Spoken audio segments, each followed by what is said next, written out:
नमस्कार दोस्तों, स्वागत है आप सभी का हमारे YouTube चैनल तत्काल एजुकेशन पे। दोस्तों उम्मीद करते हैं आप सभी बहुत अच्छे होंगे, आपकी तैयारी भी काफ़ी जबरदस्त तरीके से चल रही होगी। दोस्तों आज हम आप लोगों के लिए रीजनिंग के 15 अति महत्वपूर्ण प्रश्न के बारे में इस वीडियो में बताएंगे, जो कि SSC, railway, group D, NTPC या किसी टेट एग्जाम की तैयारी कर रहे हैं। इस टाइप के प्रश्न हमेशा परीक्षा में पूछे जाएंगे। दोस्तों ये पार्ट नंबर कौन सा है? 121 है। पार्ट नंबर 120 नहीं देखें तो आप वीडियो सेक्शन में जाके देख सकते हैं। चलिए दोस्तों पहला प्रश्न देख लेते हैं।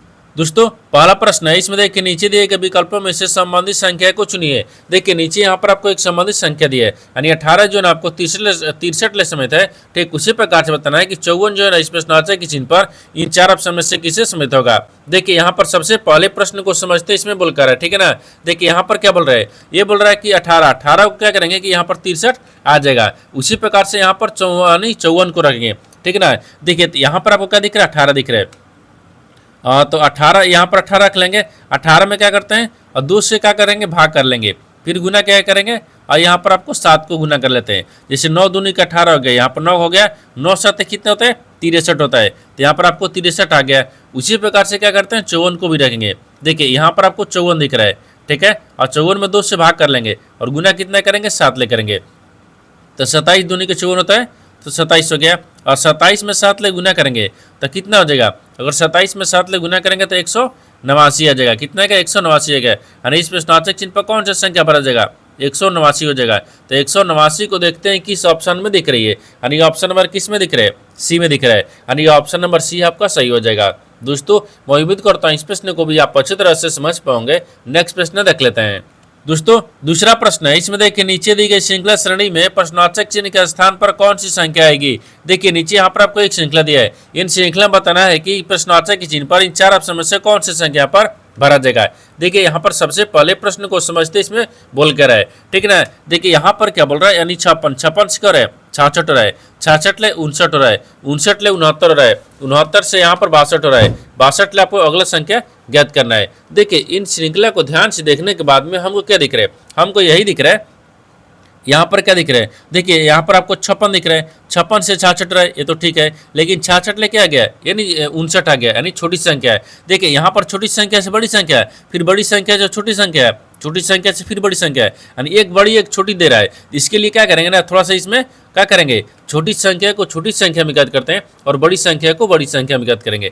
जैसे देखिए यहाँ पर आपको 66 लेकर लिख रहे हैं, 59 लिख रहा है, 59 लेकर लिख रहे हैं, 62 लिख रहा है, ठीक है। आगे तो जाएंगे नहीं। देखिए तो आप यहाँ पर 56 दिख रहा है और 56 से क्या लिख रहा है, 59 लिख रहा है। तो अगर 56 में 3 को जोड़ देंगे 59 आ जाएगा, और 59 ले क्या लिख रहा है और 62 लिख रहा है, तो 59 में भी 3 को जोड़ देंगे 62 आ गया, ठीक है। और उसी प्रकार से यहाँ पर देखिए 66 ले क्या दिख रहा है, 69 दिख रहा है। तो 69 से आपको अगला संख्या ज्ञात हो जाएगा। जैसे देखिए 66 ले क्या लिख रहे हैं, 69 लिख रहा है, तो 66 में भी 3 को जोड़ देंगे 69 आ जाएगा।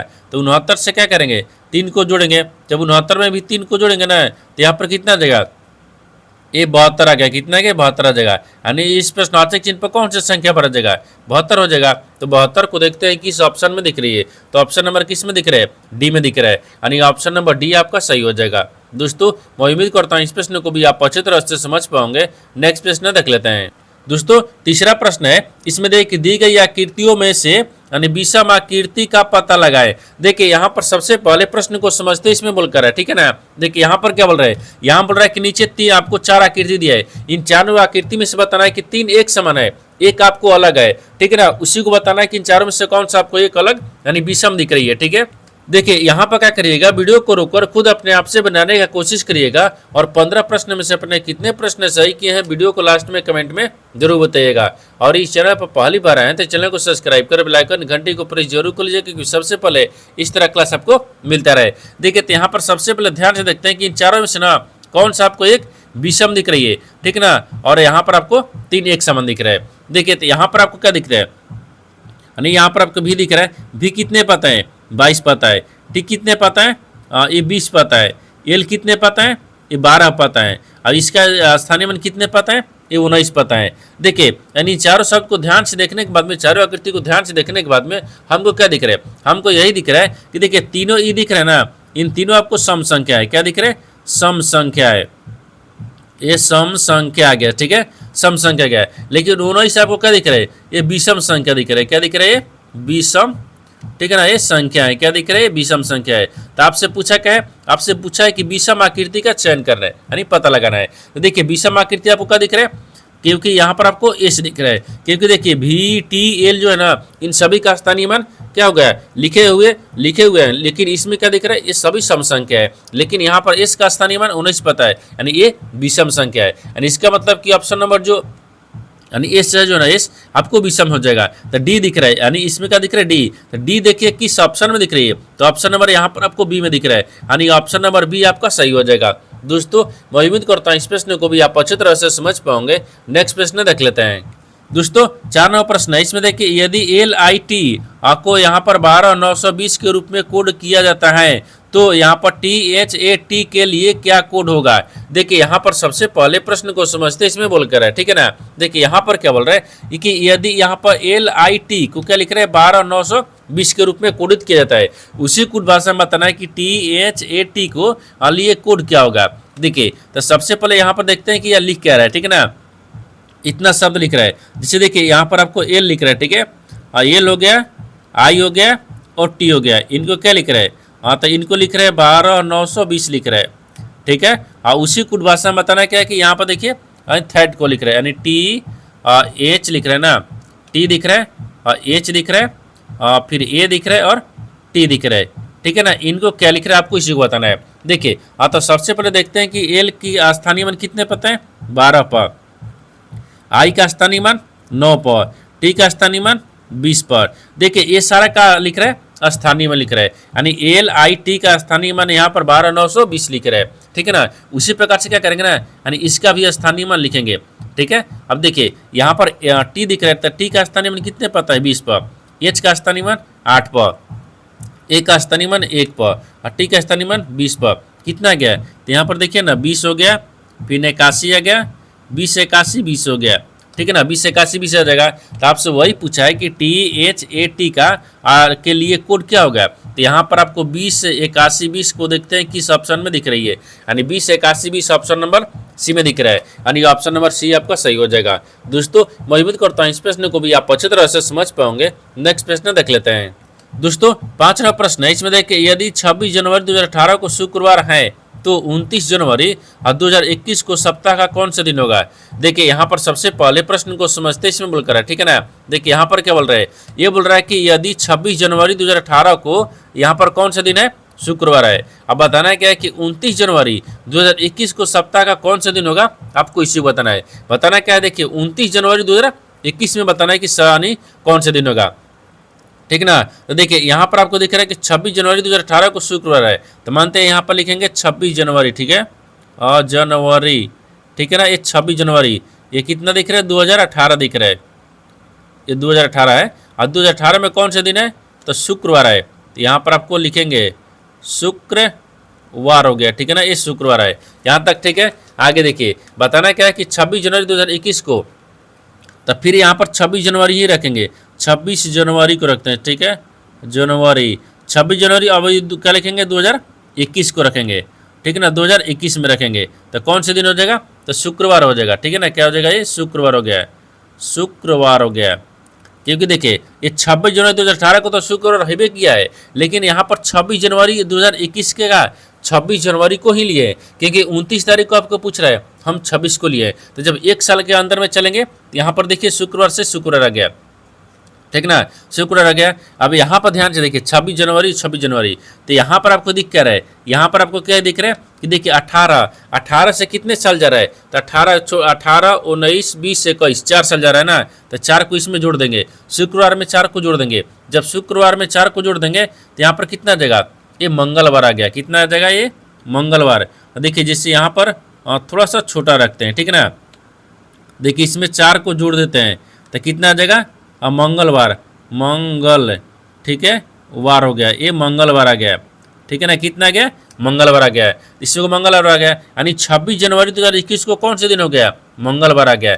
जब मंगलवार आ गया तो आपसे पूछा क्या है, आपसे 29 पूछा है, तो 26 तारीख तक तो ले लिए हैं, तो 3 दिन और बचा हुआ है, 3 दिन और बचा हुआ है ना, तो मंगलवार आ गया। तो देखिए मान लीजिए यहाँ पर मंगलवार को रखते हैं, ठीक है, मंगलवार, वार हो गया है। तो मंगलवार में क्या करेंगे, 3 दिन जोड़ देंगे, क्योंकि 3 दिन अभी बढ़ा हुआ है। ये तो 26 तारीख को आपको मंगलवार है, लेकिन इसमें 3 दिन जोड़ेंगे तो मंगलवार के बाद में क्या देता है, देखिए अब मंगलवार के बाद में क्या आएगा, यानी बुधवार शुक्रवार, यानी देखिए मंगलवार बुधवार शुक्रवार 3 दिन जोड़ेंगे तो कितना आ गया, शुक्रवार आ गया। तो फिर यहाँ पर क्या आ जाएगा, ये शुक्रवार ही आ जाएगा, शुक्रवार हो गया। क्या दिख रहा है, शुक्रवार हो गया। तो आपसे वही पूछा है कि 29 जनवरी 2021 को सप्ताह का कौन सा दिन होगा, तो शुक्रवार हो जाएगा। तो शुक्रवार को देखते हैं किस ऑप्शन में दिख रही है, तो ऑप्शन नंबर किस में दिख रहा है, यानी ऑप्शन नंबर ए में दिख रहा है। ऑप्शन नंबर ए आपका सही हो जाएगा। दोस्तों मैं उम्मीद करता हूँ इस प्रश्न को भी आप अच्छी तरह से समझ पाओगे। नेक्स्ट प्रश्न देख लेते हैं। दोस्तों 6 नंबर प्रश्न है, इसमें देखिए घंटे वाली सुई द्वारा यानी 23 मिनट में निर्मित कोण कितना होगा। देखिए यहाँ पर सबसे पहले प्रश्न को समझते इसमें बोल कर है, ठीक है ना। देखिए यहाँ पर क्या बोल रहा है, ये बोल रहा है ना कि मान लीजिए घंटे वाली सुई द्वारा, यानी घंटे वाली सुई द्वारा यानी 23 मिनट में बोल रहा है कि निर्मित कोण कितना बनेगा, यानी 23 मिनट में ना कितने डिग्री का कोण बनेगा आपको इस बताना है। देखिए तो सबसे पहले क्या करेंगे, सबसे पहले निकालेंगे कि घंटे की सुई, मान लीजिए यहाँ पर क्या लिखते हैं, घंटे लिखते हैं, यानी घंटे की सुई, ठीक है ना। घंटे की सुई 60 मिनट, मिनट हो गया, ठीक है, मिनट 60 मिनट दिख रहे हैं, यानी 60 मिनट के लिए ठीक है ना, 60 मिनट के लिए यानी 30 डिग्री का कोण बनाता है, 30 डिग्री। देखिए घूमती है, यहाँ पर लिख दिए जैसे घंटे की जो सुई है ना, घंटे की सुई वो 60 मिनट में 30 डिग्री घूमती है। तो आपसे क्या पूछा है, आपसे पूछा है 23 मिनट के, तो 60 घंटे में यानी 60 मिनट में कितने 30 डिग्री घूमते हैं। तो जब 60 मिनट में 30 डिग्री घूमते हैं तो 1 मिनट में कितना हो जाएगा, तो यहाँ पर आपको 1 मिनट में रखते हैं ना, 1 मिनट में आ जाएगा। तो 1 मिनट के लिए कितना हो जाएगा, 1 मिनट के लिए, 1 मिनट के लिए, ठीक है ना, लिए 1 मिनट के लिए कितने घूमते हैं, तो यहाँ पर घूमते हैं, तो कितने घूमती है, तो देखिए 1 मिनट के लिए कितने घूमती हैं, तो घूमती है, कितनी घूमती है। तो यहाँ पर क्या रखेंगे, 30 बट्टा में क्या रखेंगे, और यहाँ पर 60 रख लेंगे, ठीक है ना। तो कितना आ जाएगा, 1 30 दूनी के 60 यानी 1/2 आ गया है। देखिए 60 मिनट में 30 डिग्री घूमती है, लेकिन 1 मिनट में क्या 1/2 घूमती है। तो आपसे पूछा है 23 मिनट का पूछा है। देखिए तो यहाँ पर आपको 23 मिनट रखते हैं, 23 मिनट, ठीक है ना, मिनट, ठीक है, 23 मिनट में, ठीक है, निर्मित, 23 मिनट में निर्मित, ठीक है ना, निर्मित निर्मित यहाँ पर कोण हो जाएगा, ठीक है ना। तो निर्मित कोण दिख रहा है, तो निर्मित कोण कितना गया, तो यहाँ पर आपको 23 दिख रहा है, 1/2 रख लेंगे जब इसको भाग करेंगे, ठीक है ना। तो इसको कितना आ जाएगा, तो यहाँ पर देखिए 11.5 डिग्री आ गया, 11 पॉइंट कितना आ गया, 5 डिग्री आ गया। तो आपसे वही पूछा है कि 30 मिनट में निर्मित कोणों का कोण कितना होगा, तो 11.5 डिग्री। तो 11.5 डिग्री को देखते हैं किस ऑप्शन में दिख रही है, तो ऑप्शन नंबर यहाँ पर आपको सी में दिख रहा है, यानी ऑप्शन नंबर सी आपका सही हो जाएगा। दोस्तों मैं उम्मीद करता हूँ इस प्रश्न को भी आप अच्छी तरह से समझ पाओगे। नेक्स्ट प्रश्न देख लेते हैं। दोस्तों 7वां प्रश्न है, इसमें देखिए नीचे दिए गए विकल्पों में से संबंधित शब्द को चुनिए। देखिए नीचे यहाँ पर आपको एक संबंधित शब्द दिया है, यानी समझ जो है ना आपको तर्क के समझता है, ठीक उसी प्रकार से बताना है कि डूबे जो है ना इस प्रश्नार्थक चिन्ह पर इन 4 ऑप्शन में से किसे समझते होगा। देखिए यहाँ पर सबसे पहले प्रश्न को समझते इसमें बोलकर है, ठीक है ना। देखिए यहाँ पर क्या बोल रहे हैं, इस समझ है, समझ का तर्क क्या दिया है, यानी समझ का तर्क से समझते हैं। तो समझ का तर्क से समझते हैं उसी प्रकार से डूबे को रखेंगे। देखिए यानी समझ के तर्क ले कैसे समझते हैं, तो समझ का समानार्थी शब्द क्या होता है, यहाँ पर आपको तर्क हो गया है, जिससे देखिए समानार्थी, ठीक है ना, समानार्थी हो जाएगा, ठीक है, समानार्थी शब्द दिख रहे हैं, यहाँ पर आपको शब्द हो गया है। देखिए समझ का समानार्थी शब्द यहाँ पर क्या हो जाएगा, तर्क होता है। उसी प्रकार से डूबे, डूबे का यहाँ पर समानार्थी, यानी डूबे मतलब धोखा, यानी धोखा देना। डूबे मतलब क्या हो जाएगा, धोखा देना। इसके शब्द किससे हो गया, कौन, कौन मतलब धोखा देना से, यहाँ पर आपको और कौन दिख रहा है, ठीक है ना, कौन से समझ होगा, ये भी आपको समानार्थी है, समानार्थी है, ठीक है ना, समानार्थी शब्द है, ये शब्द दिख रहा है। देखिए जिस प्रकार से समझ का समानार्थी शब्द तर्क होता है, उसी प्रकार से डूबे, डूबे का समानार्थी शब्द क्या हो गया, कौन हो गया, ठीक है। और जिससे धोखा देना है, धोखा देना है, यहाँ पर दोनों का समानार्थी शब्द हो गया, ठीक है ना। तो देखते हैं कि कौन किस ऑप्शन में दिख रही है, तो ऑप्शन नंबर यहाँ पर आपको सी में दिख रहा है, यानी ऑप्शन नंबर सी आपका सही हो जाएगा। दोस्तों मैं उम्मीद करता हूँ इस प्रश्न को भी आप अच्छी तरह से समझ पाओगे। नेक्स्ट प्रश्न देख लेते हैं। दोस्तों 8वां प्रश्न है, इसमें देखिए 6 डॉक्टर यानी KLMNO एक सीधी पंक्ति में बैठे हैं, सभी का मुख उत्तर दिशा की ओर है, यानी N और L के बीच केवल O बैठा है, L और K के बीच में केवल पी बैठा है, ठीक है। और के एम के दाईं ओर से 5वें स्थान पर बैठा है। तो एम के दाईं ओर से बगल में कौन बैठा है? देखिए यहाँ पर सबसे पहले प्रश्न को समझते इसमें बोलकर है, ठीक है ना। देखिए यहाँ पर क्या बोल रहा है, ये बोल रहा है कि 6 डॉक्टर है, ठीक है, और जिसमें KLMNOP एक सीधी पंक्ति में उत्तर की ओर मुंह करके बैठे हुए हैं। तो सबसे पहले उत्तर की ओर मुंह करके बैठाते हैं 6 गूगल डॉक्टर को। 1 है और 2 है, 3 है, 4 है, 5 है, 6 है। इधर क्या होता है, इधर बाएं होता है, इधर क्या रखेंगे, ये दाहिने होता है, ठीक है ना, ये दाहिने होता है। आप बोल रहा है कि देखिए एन और एल के बीच में ओ बैठा है, एन और एल के बीच में ओ बैठा है। तो मानते हैं यहाँ पर आपको एन को रखते हैं, यहाँ पर एल को रखते हैं, इन दोनों के बीच में क्या बैठता है, ओ बैठता है, ओ बैठा दिए। आगे बोल रहा है कि एल और के बीच में केवल पी बैठा है, एल और के बीच में, तो एल और के बीच में यहाँ पर रखते हैं जो पी बैठा है, ठीक है, पी बैठा है। आगे बोल रहा है कि के एम के दाईं ओर 5वें स्थान पर बैठा है। के जो है ना, के एम के दाहिने ओर है, तो एम को यहाँ पर रखते हैं, एम के दाहिने ओर 5वें स्थान पर। तो 5वें स्थान पर कौन बैठा है, के बैठा हुआ है, ठीक है, के बैठा हुआ है। आगे बोल रहा है कि एम के दाईं ओर ठीक बगल में कौन बैठा है, एम के दाहिने ओर ठीक बगल में कौन बैठा है। तो एम ई दिख रहा है, एम के दाहिने ओर ठीक बगल में कौन बैठा है, एन बैठा है, कौन बैठा है, एन बैठा है। यानी एम के दाहिने ओर बगल में कौन बैठा है, एम बैठा है। तो एन को देखते हैं किस ऑप्शन में दिख रही है, तो ऑप्शन नंबर यहाँ पर आपको सी में दिख रहा है, यानी ऑप्शन नंबर सी आपका सही हो जाएगा। दोस्तों मैं उम्मीद करता हूँ इस प्रश्न को भी आप अच्छी तरह से समझ पाओगे। नेक्स्ट प्रश्न देख लेते हैं। दोस्तों 9 नंबर प्रश्न है, इसमें देखिए उस वेन आरेख का चयन करें जो दिए गए वर्गों के बीच संबंध को सर्वोत्तम रूप से दर्शाता है। देखिए नीचे यहाँ पर आपको 3 शब्द दिया है, इन तीनों शब्द को तना कि आपस में कैसे समझते हैं और इन 4 वेन डायग्राम में से कौन सा वेन डायग्राम बनेगा। देखिए तो यहाँ पर सबसे पहले प्रश्न को समझते इसमें बोलकर है, ठीक है ना। देखिए यहाँ पर क्या बोल रहा है, और ये उभयचर दिया है, यानी कछुआ दिया है और मगरमच्छ दिया है। इन तीनों शब्द में से सबसे कॉमन क्या दिख रहा है, ठीक ना। तो देखिए सबसे कॉमन क्या दिख रहा है, उभयचर दिखेगा। यहाँ पर सबसे कॉमन क्या दिख रहेगा, यानी उभयचर आ जाएगा। तो यहाँ पर ऐसे रख लेंगे, यानी उभय नहीं, यहाँ पर आपको उभयचर हो गया, ठीक है ना, ये उभयचर दिख रहा है, सबसे कॉमन उभयचर दिख रहा है। उभयचर के अंदर में कछुआ भी होते हैं, उभयचर के अंदर में मगरमच्छ भी आते हैं। इन दोनों आपको ऐसा बन जाएगा, ठीक है। देखिए एक कछुआ, कछुआ, ठीक है ना, ये कछुआ आ गया। ये क्या दिखेगा, मगरमच्छ, मगरमच्छ हो गया, ठीक है ना, ये मगरमच्छ। देखिए जिस प्रकार से यहाँ पर आपको क्या दिख रहा है, सबसे कॉमन उभयचर मिल रहा है, ठीक है। तो सबसे कॉमन उभयचर हो गया। उभयचर के अंदर में कछुआ भी आते हैं, उभयचर के अंदर में मगरमच्छ भी आते हैं, यानी इस तरह का वेन डायग्राम बनेगा। इस तरह का वेन डायग्राम देखते हैं किस ऑप्शन में दिख रही है, तो ऑप्शन नंबर यहाँ पर आपको सी में दिख रहा है, यानी ऑप्शन नंबर सी आपका सही हो जाएगा। दोस्तों मैं उम्मीद करता हूँ इस प्रश्न को भी आप अच्छी तरह से समझ पाओगे। नेक्स्ट प्रश्न देख लेते हैं। दोस्तों 10वां प्रश्न है, इसमें देखें उस समुच्चय का चयन कीजिए जिसमें मौजूद संख्याओं के बीच वही संबंध है जो निम्नलिखित समुच्चयों की संख्याएं के बीच में है। देखिए यहाँ पर सबसे पहले प्रश्न को समझिए, इसमें बोलकर है, ठीक है ना। देखिए यहाँ पर क्या बोल रहा है कि नीचे यहाँ पर आपको 2 समुच्चय दिए, इन दोनों समुच्चय जिस प्रकार से आपस में समझते हैं ना, उसी प्रकार से बताना है कि इन 4 ऑप्शन से कौन सा एक समुच्चय है इन दोनों के जैसे आपको संबंधित दिख रही है, ठीक ना। ये देखिए सवाल कब पूछा गया, RRB ग्रुप डी, ठीक है ना, यानी 29/8/2022 को सवाल पूछा गया है, ठीक है ना। देखिए सबसे इसको आसान बनाने के लिए तरीका क्या होता है, देखिए यहाँ पर आपको बड़ी छोटी संख्या, ये भी छोटी संख्या है, बीच में क्या दिख रहा है, बड़ी संख्या है, ये भी आपको छोटी संख्या, ये भी छोटी संख्या है, बीच में बड़ी संख्या है। तो देखिए यहाँ पर क्या करते हैं, 4 दिख रहा है, ठीक है, क्या दिख रहा है, 4 दिख गया।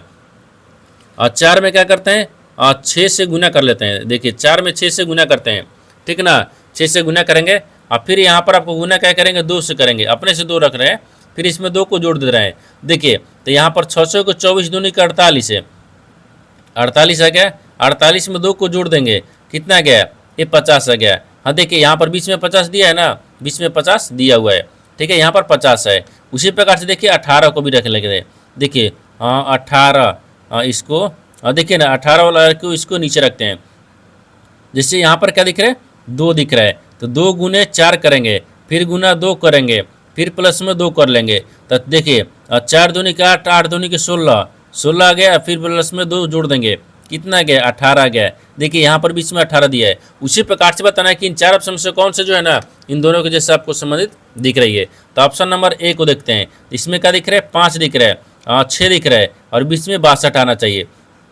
तो 5 गुने क्या करेंगे, 6 करेंगे, 5 गुने 6 फिर यहाँ पर गुना क्या करेंगे 2 कर लेंगे, फिर प्लस में 2 करेंगे, तो 6 5 31 दूनी के 60 आ गया, ठीक है ना। 60 में यहाँ पर 2 को जोड़ देंगे, कितना आ गया है, यहाँ पर आपको 62 आ गया।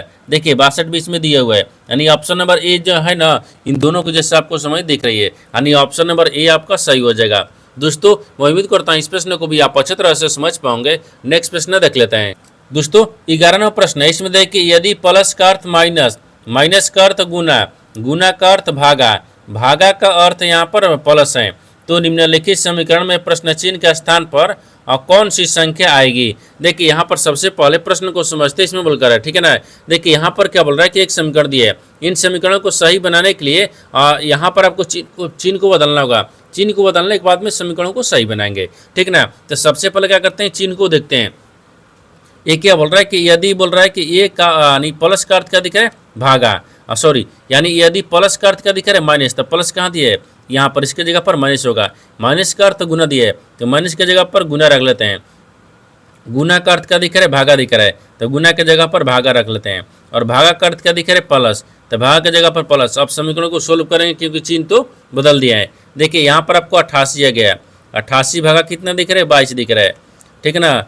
फिर गुना यहाँ पर आपको 15 आ गया, फिर प्लस में 40 आ गया, फिर माइनस 19 आ गया, बराबर में प्रश्नार्थक चिन्ह। अब इसको जब 22 मिनट में काट देंगे तो 4 मिनट में कट गया। इसको क्या करेंगे, 15 चौके 60 आ गया। देखिए 4 को और 15 गुना करेंगे तो 15 चौके 60 आ गया, ठीक है ना। अब 15 चौके 60, फिर प्लस में 40 करेंगे, और फिर माइनस 19 करेंगे, फिर बराबर प्रश्नार्थक चिन्ह। अब 60 को 40 को जोड़ेंगे तो 100 आता है, ठीक है। और 100 में से माइनस 19 कर लेंगे, तो कितना बचेगा, यहाँ पर कितना आ जाएगा, तो यहाँ पर आपको 81 आ गया, कितना का 81 आ जाएगा। यानी इस प्रश्नार्थक चिन्ह पर कौन सी संख्या बढ़ जाएगा, 81 हो जाएगा। तो 81 को देखते हैं किस ऑप्शन में दिख रही है, तो ऑप्शन नंबर यहाँ पर आपको डी में दिख रहा है, यानी ऑप्शन नंबर डी आपका सही हो जाएगा। दोस्तों मैं उम्मीद करता हूँ इस प्रश्न को भी आप अच्छी तरह से समझ पाओगे। नेक्स्ट प्रश्न देख लेते हैं। दोस्तों 12वां प्रश्न है, इसमें देखिए कथनों को पढ़े और दिए गए विकल्पों में से निष्कर्ष को चुने। देखिए नीचे यहाँ पर आपको एक कथन दिए और निष्कर्ष दिया है।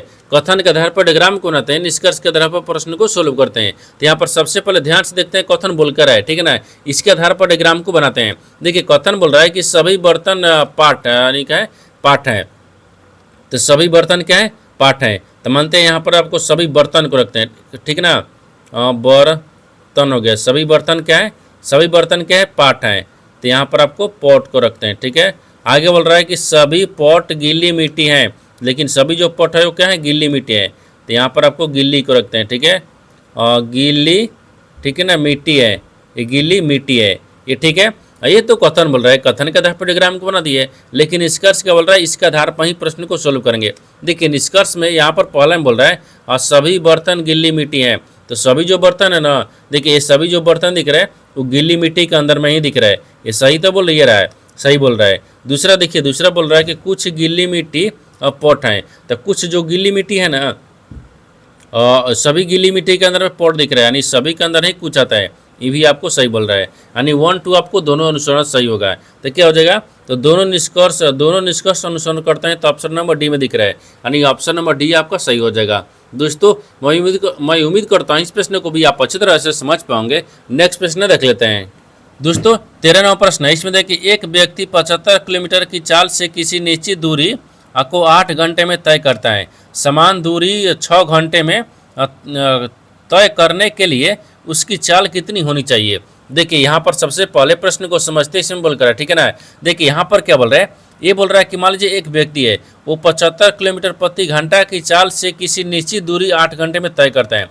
75 किलोमीटर चलता है, वो 8 घंटे में तय दूरी कर लेता है, ठीक है ना। तो बोल रहा है कि समान दूरी माने यही दूरी अगर 6 घंटे में वो तय करेगा तो कितने किलोमीटर उसकी चाल कितनी होगी, ठीक ना। देखिए समान चाहिए, तो यहाँ पर जब 75 किलोमीटर प्रति घंटा की चाल से चल रहा है तो 8 घंटे में तय कर ले रहा है। अब वही अगर 6 घंटे में चलेगा ना तो कितने उसकी चाल होगी, ठीक है। आपसे क्या पूछे, चाल पूछा है। जब देखिए जैसे यहाँ पर लिखते हैं जब जब समान दूरी हो, तो जब समान दूरी हो तो ना तो एक फार्मूला होता है, जैसे यहाँ पर S1 हो गया, फिर गुने T1 हो जाएगा, ठीक है। फिर बराबर में S2 हो जाएगा, फिर T2 हो गया। तो S1 कितना दिए, 75 दिए, इसको कितना दिए, 8 दिए है, बराबर में कितना दिए 6 दिए, फिर यहाँ पर आपको S2 आ जाएगा। अब यहाँ पर क्या रखेंगे S2 को रख लेंगे, ठीक है ना। अब इसके बाद में फिर यहाँ पर फॉर्मूला को रखते हैं, देखिए S2 बराबर कितना आ गया 75 दिख रहा है। अब फिर गुने कितना आ जाएगा ये 8 आ जाएगा, ठीक है ना। बटा में कितना आ गया 6 आ गया, ठीक है।